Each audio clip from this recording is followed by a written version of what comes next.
সুপ্রিয় দর্শক, এটা কিন্তু খাল নয়, এটা কিন্তু শিলংপুর ইউনিয়নের পাকল্লা মধ্যপাড়া সংলগ্ন ফুটানি বাজার হইতে প্রাইমারি স্কুল পর্যন্ত শিলংপুর যাতায়াতের রাস্তা।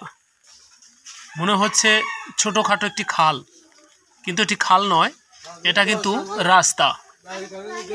দেখতে পাচ্ছেন সুপ্রিয় দর্শক, কেমন পানি এ তারিখের বৃষ্টি জমে রেখেছে রাস্তার মাঝখানে।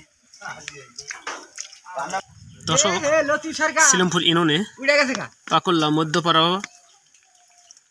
পূর্ব পাশে যে রাস্তাটি দেখা যায় সেই রাস্তায়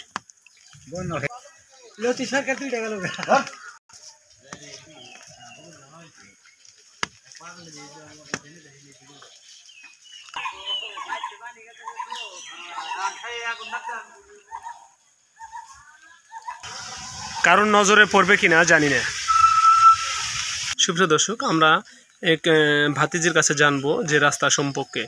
জি, আপনি একটু বলেন। না, এই রাস্তায় হাঁটবে শুকনোতে, কিন্তু বৃষ্টি আসলে এরকম পানি জমে থাকে, আর এই বৃষ্টির মধ্যে এভাবে মানুষ যাতায়াত করে। কারণ নজরে হয়তো পড়ছে না বিদায় এই রাস্তাটি কামে চোখে লাগছে না।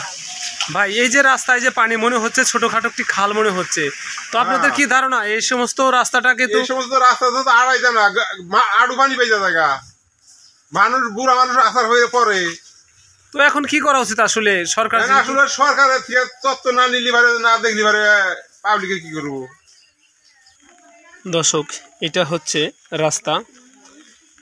এই রাস্তার পাশাপাশি হচ্ছে চেয়ারম্যান বাড়িতে যাওয়ার রাস্তা। চেয়ারম্যান বাড়ির রাস্তাতেও কিন্তু পানি জমে আছে। এই জায়গা দিয়ে চেয়ারম্যানের বাড়িতে যাওয়া হয়, সেখানেও কিন্তু পানি জমে আছে। সাবেক চেয়ারম্যান, এটা হচ্ছে সাবেক চেয়ারম্যান হাসমত চেয়ারম্যানের বাড়িতে যাওয়ার সেই রাস্তাটি। এখানে সে পানি জমে আছে।